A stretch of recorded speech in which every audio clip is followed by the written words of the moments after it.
Mais uma vez, muito bom dia para você. Obrigado pela sua companhia aqui na TV Alemes. Bom, vamos começar falando então dos projetos que foram votados pelos deputados estaduais durante a ordem do dia dessa quinta-feira, última sessão da semana, já quase iniciando também os trabalhos aí na sexta-feira, encerramento de semana. A gente começa falando do projeto de lei que acabou sendo votado como último item da ordem do dia.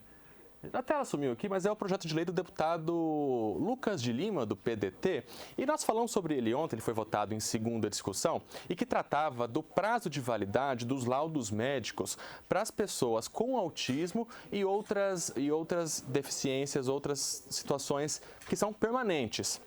Esse laudo, ele tinha uma determinada validade, alguns serviços públicos e privados reiteravam, né, a reapresentação desse ao longo do tempo, mas é uma condição permanente que vai acompanhar o paciente ao longo de toda a vida. Então, não é necessário que um laudo tenha que ser refeito a cada 1 ano, a cada 2 anos, a cada 3 anos. Nós falamos sobre isso ontem aqui no Redação Final, então o deputado Lucas de Lima, por meio do projeto 242 de 2022, apresentou esse projeto de lei, foi votado, aprovado em segunda discussão, hoje então em sua redação final, já com as emendas dos deputados estaduais. Então, tirando a validade, né, o laudo passa a ter validade indeterminada para que as pessoas também consigam, inclusive, obter os benefícios em lei, fazer matrícula na escola, garantir que os estudantes também tenham atendimento adequado nas escolas públicas estaduais aqui de Mato Grosso do Sul. Apresentando esse laudo, pode ser o mesmo laudo para a vida toda, com certeza,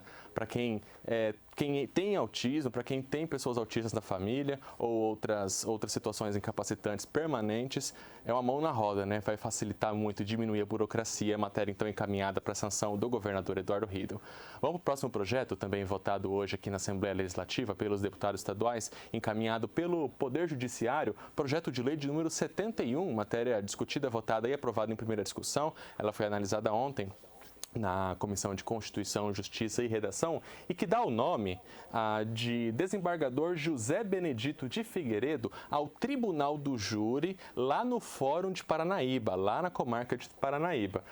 De acordo com o Poder Judiciário, na justificativa que ele encaminhou aqui para os deputados estaduais, propondo então o nome do desembargador José Benedito de Figueiredo para o Tribunal do Júri, na comarca de Paranaíba, foi que o desembargador, falecido em 2013, que atuou durante muitos anos como desembargador, foi promotor de justiça, atuando pelo Ministério Público, foi promotor de justiça lá no município de Paranaíba por muitos anos. Pela sua atuação, foi indicado dentro da cota do MP, que o MP tem direito a indicar para as vagas que vão ficando vagas de desembargador. O indicado foi o desembargador José Benedito, lá nos anos 1990, ficou até 2003 atuando como desembargador no Poder Judiciário e pela sua então relevante atuação em todo o estado, também no município de Paranaíba, desde que atuava como promotor de justiça pelo Ministério Público, vem então a homenagem dando o nome então do desembargador ao Tribunal do Júri, lá no Fórum de Paranaíba.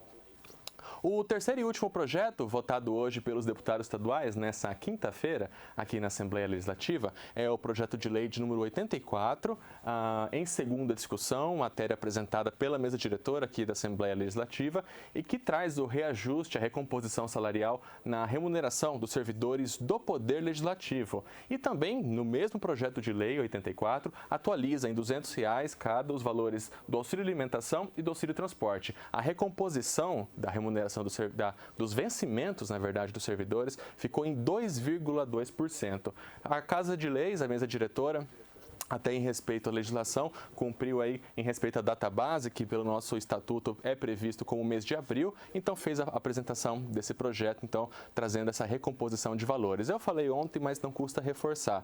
Essa recomposição dos vencimentos, ela vale para os servidores do Poder Legislativo apenas. O Poder Executivo, ele apresenta anualmente o RGA, que é o Reajuste Geral Anual, que é encaminhado para a Assembleia Legislativa pelo governador Eduardo Riedl, e esse é um reajuste que vale para todos os servidores de todos os poderes de todo o Estado. Há uma expectativa de que esse RGA, a ser encaminhado pelo governador, fique na casa dos 3,8%, mas o projeto ainda não chegou e a gente acompanha esse assunto aqui também no Redação Final. Quem nos acompanha com certeza vai ficar sabendo também. Bom, esses foram os 3 projetos votados hoje aqui na Assembleia Legislativa. Os deputados também deliberaram pela aprovação de um requerimento, 28 indicações, 13 moções de congratulação e uma moção de pesar nessa quinta-feira, 24 de abril de 2024. Bom, vamos seguir então ao vivo aqui com Redação Final, 11 horas e 22 minutos. Primeiro, falar de uma participação, na verdade, uma novidade trazida pelo deputado Caravina do PSDB. Há algumas semanas nós falamos a questão da judicialização da saúde. Ele anunciou que o governo está preparando um projeto para evitar a judicialização na saúde, que custa anualmente milhões e milhões de reais para os cofres do governo do estado. O que acontece? O cidadão tem uma demanda em saúde, tem dificuldade de obter essa demanda pelo Sistema Único de Saúde, pelo Estado, pelo sistema público e recorre à Justiça. A proposta do deputado Caravina, que vem trabalhando com o governo, é criar uma câmara de negociação, de que antes que a pessoa entre na justiça e todo o processo se desenrole ao longo do tempo, que já exista um acordo, que seja possível abrir esse caminho novo, uma nova possibilidade de negociação. Bom para todo mundo, para a pessoa que precisa do sistema de saúde e também para o próprio governo, porque evita de despender esforços no Poder Judiciário e gastos também envolvendo a Justiça. Hoje, o deputado Caravina disse que já tinha se reunido com o Poder Executivo e hoje se reuniu com o Tribunal de Justiça também para discutir esse assunto que está avançando. Vamos ouvir então a fala do deputado Caravina do PSDB.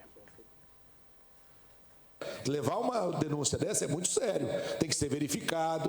O deputado Pedrocian explicou muito bem a adesão de ata, a rapidez e eficiência disso, e é uma modalidade utilizada no Brasil inteiro.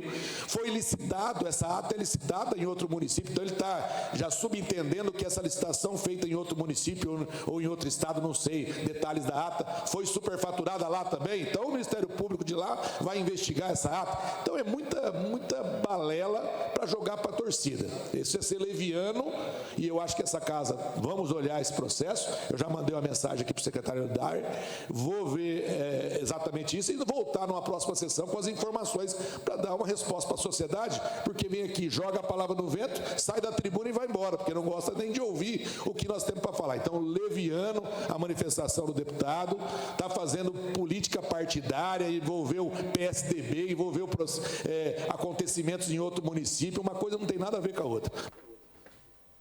Bom, a gente ouviu, na verdade, agora uma fala do deputado Caravina num outro debate. A gente vai trazer esse debate daqui a pouquinho.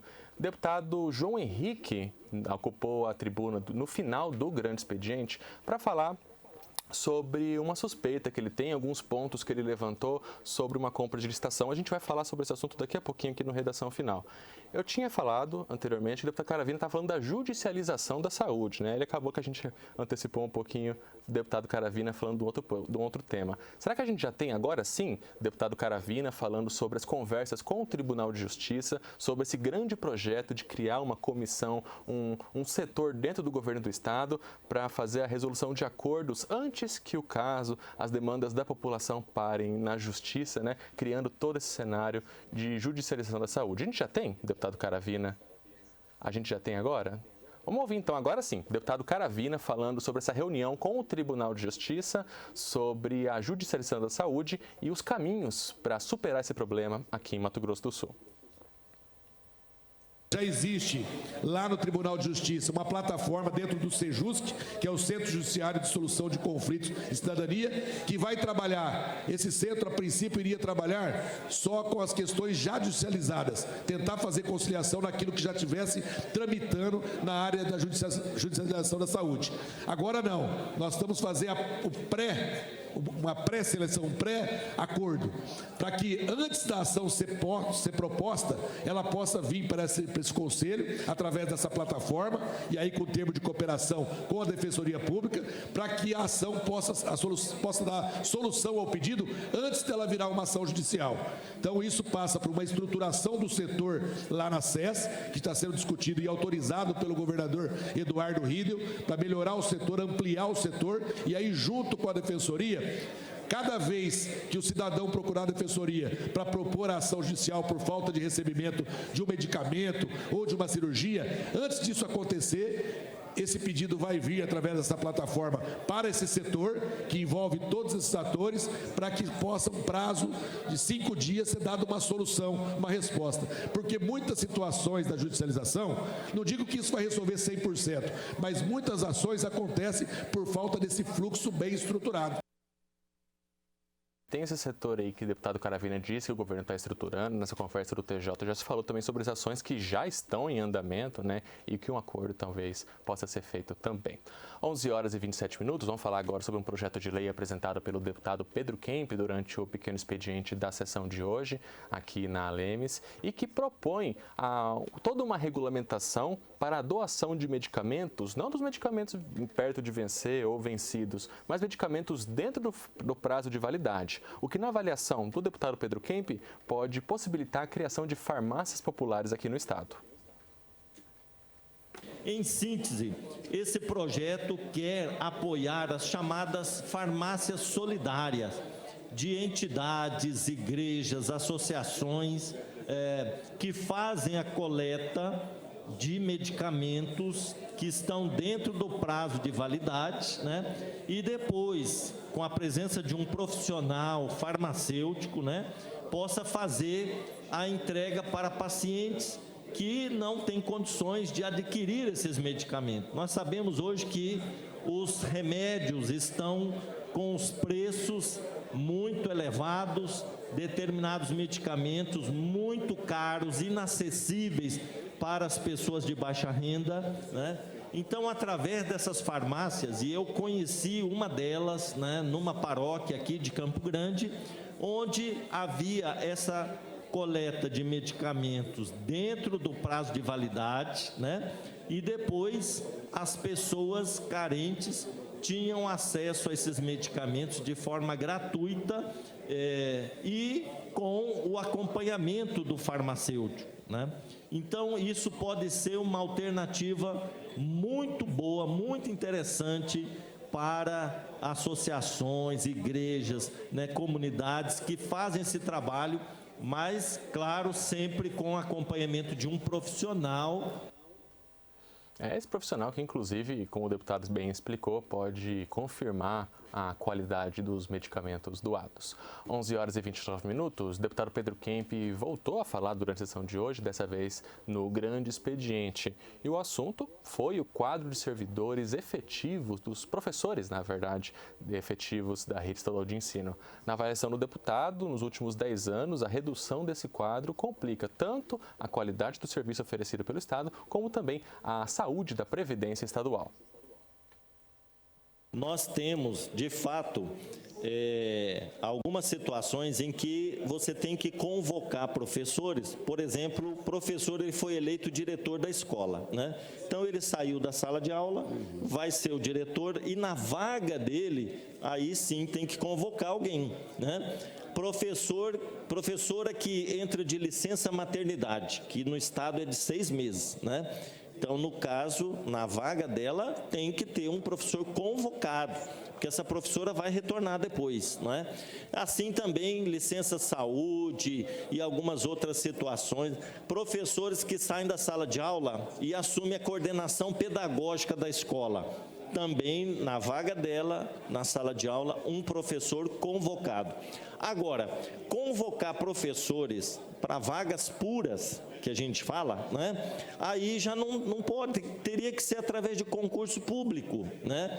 Mas está havendo essa distorção. No Estado hoje, vejam só esses números aqui, 70%, né, dos professores do nosso Estado são convocados temporariamente. Isso é uma distorção, né? E aí, prejuízo para a educação, né? Porque essa instabilidade e essa alternância de professores é ruim, né, para as escolas, mas também prejuízo para o nosso fundo de previdência, que é uma discussão que essa casa está fazendo quase que diariamente aqui, né? Então, eu acho que nós temos que levar ao governo do Estado essa preocupação, fazer uma reflexão séria mesmo. Quantos professores estão fora de sala de aula, desvio de função, né? Para a gente organizar melhor essa situação da educação no Mato Grosso do Sul. Quem também falou sobre esse assunto durante uma parte essa questão dos professores efetivos, o quadro de professores efetivos em Mato Grosso do Sul, na rede estadual de ensino, foi o deputado Caravini, que na mesma linha do deputado Pedro Kemp, também ressaltou que a convocação é necessária em algumas situações, mas que a ampliação do quadro efetivo também é importante.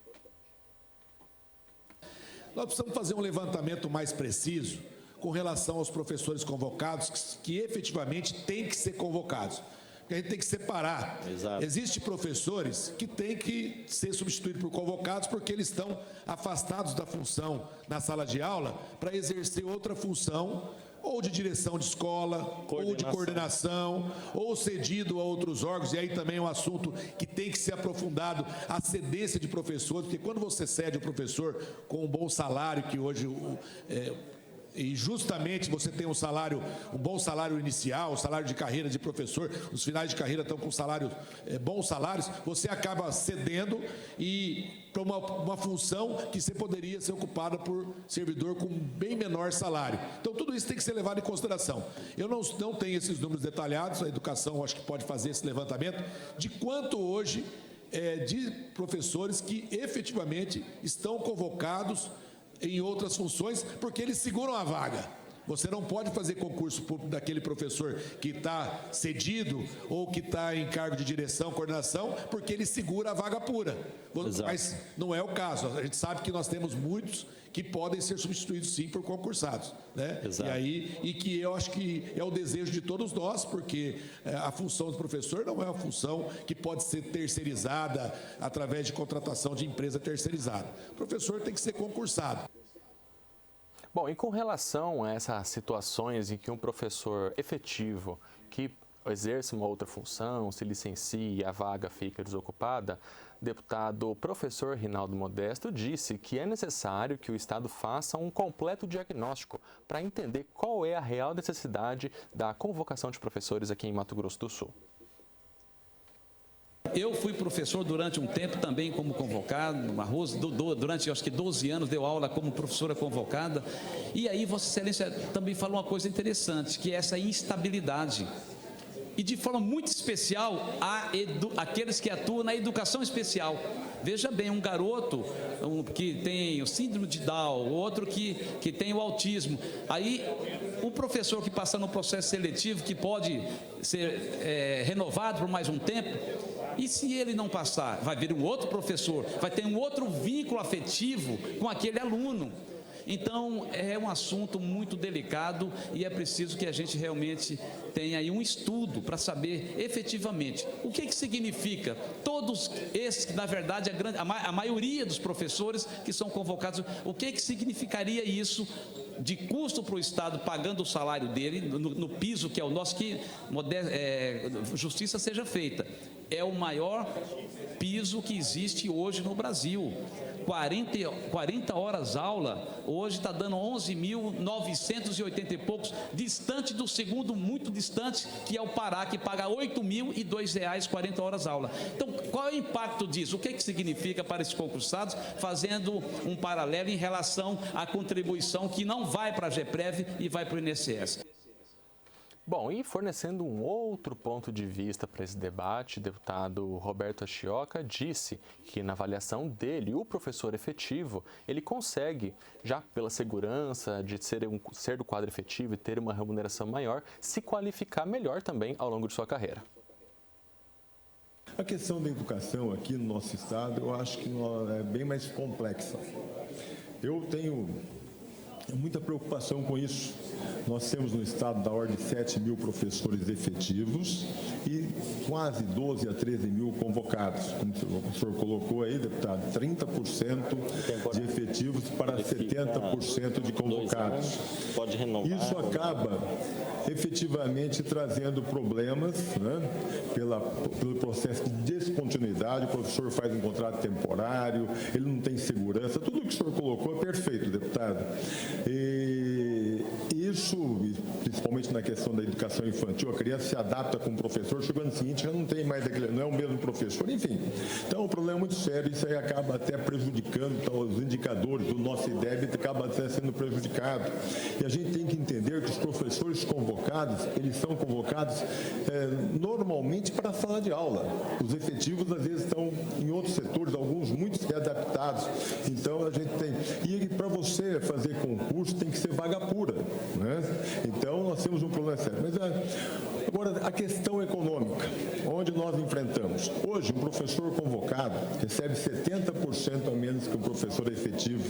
É 11.935 para 7.000 e pouquinho, quer dizer, 70% a menos. O Estado, tendo 12 mil convocados, ele está pagando um salário menor, né? E está pagando só 20% para o INSS. A hora que for efetivar os professores, que é necessário, então vai ter que pagar um salário maior e pagar 28% de patronal, mais 8%. Então nós temos um problema bastante sério aí, a situação não é tão fácil. Pois é, eu tinha falado que o deputado Roberto Chioca, como de fato falou sobre a questão da capacitação ao longo da carreira, e a gente vê um outro ponto também ressaltado pelo deputado, que é com relação à Previdência do Estado, né, que também é destacada pelo deputado Pedro Kemp no início de sua fala no grande expediente, que com mais servidores contribuindo para a Previdência Estadual, o MS-Prev também fica mais saudável. Um outro ponto trazido pelo deputado professor Rinaldo foi reforçado também pelo deputado Eno Razucchi do PL, que é com relação ao atendimento de crianças, de estudantes com deficiência, estudantes com autismo na rede estadual de ensino. Na avaliação do deputado Eno Razucchi, o professor efetivo, ele cria laços com aquele estudante e o desenvolvimento dele, do estudante, é melhor trabalhando com aquele mesmo profissional. Logo, se esse profissional ele é efetivo, o atendimento é de excelência ao longo de toda a vida escolar desse aluno. Eu queria ressaltar uma fala que escutei da sua parte, dizendo da preocupação das crianças especiais em relação aos professores convocados. A criança precisa de um acompanhamento, precisa ter um carinho, uma atenção especial do seu cuidador, do seu professor, e muitas vezes essa criança, quando sofreu para ter uma intimidade com o professor, quando consegue, o professor é substituído, é trocado e a criança sofre todo o processo de novo, perde desenvolvimento. Então eu queria trazer essa preocupação também, dizer da importância desse acompanhamento, dizer da importância de que o professor, se for convocado ou se for efetivo, de ter essa continuidade com a criança, de ter uma mudança na nossa legislação, ter uma mudança no nosso sistema de trabalho, para que esses professores convocados também consigam manter esse acompanhamento às crianças que necessitam de uma atenção, às crianças especiais.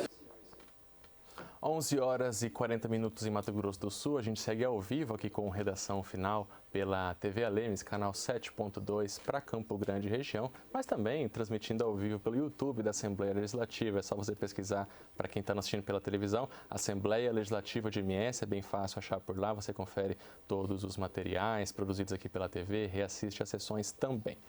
Falar agora de um outro tema trazido também durante o grande expediente, dessa vez pelo deputado João Henrique do PL.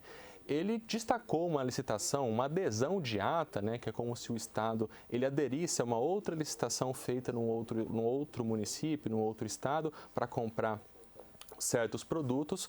É uma ferramenta que o poder público utiliza para facilitar, para agilizar as compras, mas o deputado João Henrique questionou os valores dessa ata a que a Secretaria de Estado de Educação aderiu aqui no Estado. Vamos ouvir então a fala do deputado João Henrique. O governador Eduardo Riedel tem conhecimento, o governador Eduardo Riedel autorizou, conhece quem são as pessoas, conhece o modus operandi e não tem compliance, tem compra ice, tem compra fria. Por isso, estamos fazendo uma denúncia, neste momento, ao Ministério Público Estadual, ao Ministério Público Federal, para que verifique a destinação original de verbas que são federais, e para outros órgãos de controle, incluindo a nossa casa, que deveria, nesse momento, também nos ajudar a entender o porquê um simples contrato, em 3, 4 ligações, a gente encontra uma possibilidade de diferença de 5 milhões de reais face a um valor liquidado de 8 milhões de reais. Bom, o deputado Paulo Correia, primeiro secretário aqui da Casa, fez uma parte durante a fala do deputado João Henrique no Grande Expediente na sessão dessa quinta-feira, 25 de abril, dizendo que não é possível comparar as compras governamentais, que ocorrem regidas por toda uma legislação, com as compras particulares. Vamos ouvir a fala do deputado Paulo Correia. O processo licitatório do governo funciona. Eu queria dizer a Vossa Excelência que existe um pregoeiro que é credenciado. Dizer para Vossa Excelência que, pela Lei 8.666, você publica um edital e que as empresas têm livre acesso e participam, era a lei antiga. Com a nova legislação, Vossa Excelência sabe que complicou mais ainda, empresas do Brasil inteiro participando, online, que você não sabe nem de onde que é, e dá o lance. Nós temos esse problema aqui na Casa também, de empresas que você não tem como saber se vai tocar ou não uma obra que você licitou, se você vai comprar um material que tenha qualidade, que está sendo falado. Mas existem os prazos e os processos, né? Qualidade e preço, que é feito. Então, quando Vossa Excelência diz compra AIS, fica um negócio muito pejorativo, e acho que compro mais barato que o governo. Tenho certeza que o cidadão comum, que não tem que obedecer à lei das licitações, compra muito mais barato. O problema é que na compra governamental você tem que obedecer critérios. Deputado Pedro Oceaneto, até partindo um pouco desse comentário do deputado Paulo Correia, também fez uma parte durante o discurso do deputado João Henrique no Grande Expediente, reforçando, na verdade, as diferenças e as dificuldades na execução dos contratos de compras governamentais e também na entrega dessas compras governamentais.